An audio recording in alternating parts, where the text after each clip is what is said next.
where did the moon come from? What if our natural satellite was born from a cosmic impact that changed the fate of our planet? And what if that same catastrophic moment helped create the conditions for life on Earth?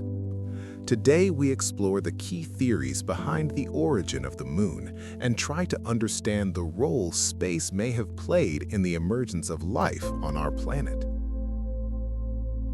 This is the channel Space Spot, and we begin.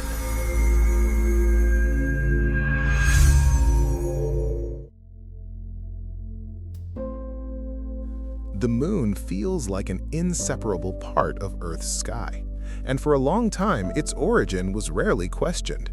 Yet, by astronomical standards, Earth has a truly unique satellite.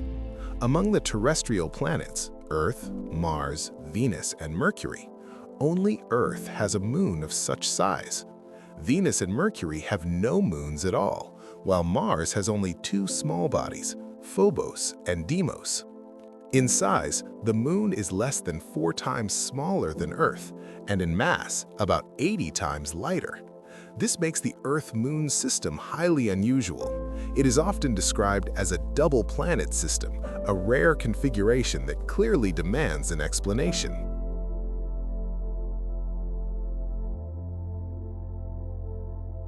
For many years, 3 main theories were considered.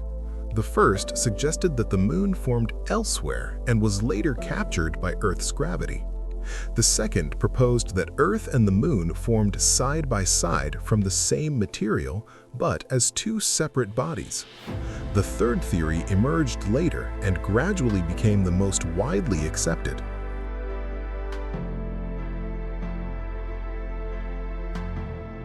When the first samples of lunar soil were brought back to Earth, scientists were surprised to find that their chemical composition closely resembled that of Earth's mantle. This led to the idea of a massive catastrophe in the distant past, one that could have ejected part of Earth's material into space, eventually forming the moon. This became known as the giant impact hypothesis. According to this idea, early in the history of the solar system, Earth was struck by a Mars-sized body in a glancing collision. This object was given the name Theia. The impact hurled vast amounts of Earth's mantle into orbit, forming a disk of debris that gradually came together to form the moon.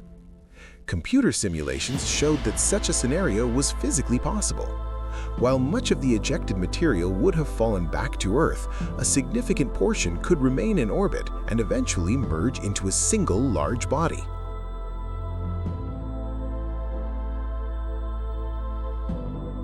Over time, however, new data raised serious questions. Advances in analytical techniques made it possible to study the isotopic composition of lunar material. In particular, the isotopes of oxygen found in lunar rocks turned out to be almost identical to those found on Earth. This posed a major problem. If Theia were a separate planet formed in another region of the solar system, its materials should not match Earth's so precisely. As a result, scientists began to reconsider the original impact model.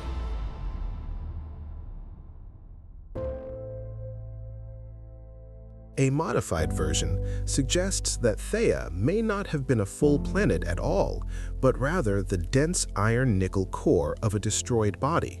Such an object could have struck Earth without completely breaking apart, sinking into the planet's interior and becoming part of Earth's core. In this case, the material ejected into space would have come almost entirely from Earth's mantle, explaining the striking isotopic similarity between Earth and the moon. Still, the origin of such a massive iron body remains an open question. If you'd like to see more stories about space and the cosmos, a like and a subscription would be greatly appreciated. The story becomes even more complex when we consider the origin of water and carbon on Earth. A single extremely powerful impact should have heated the planet enough to vaporize its water and volatile compounds into space. One possible explanation is that the impacting body delivered additional carbon-rich material to Earth. Objects rich in carbon typically form in the outer regions of the solar system.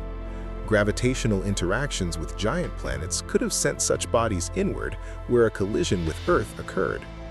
In this scenario, a cosmic disaster may have played a crucial role not only in the formation of the Moon, but also in creating the conditions necessary for life.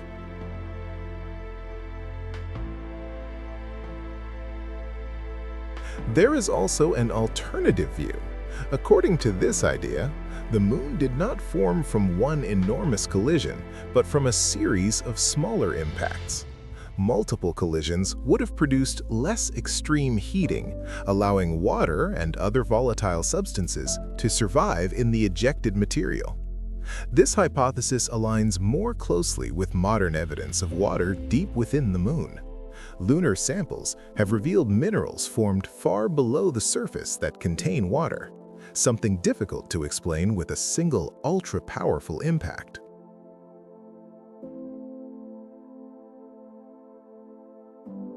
A definitive answer may come from studying the Moon's deeper layers. So far, only surface material has been examined, material altered by radiation and the solar wind. However, entrances to lava tubes and deep caves have already been identified on the Moon. These underground regions may preserve pristine material capable of revealing how the Moon truly formed, whether from Earth's mantle, material from Theia, or a combination of both.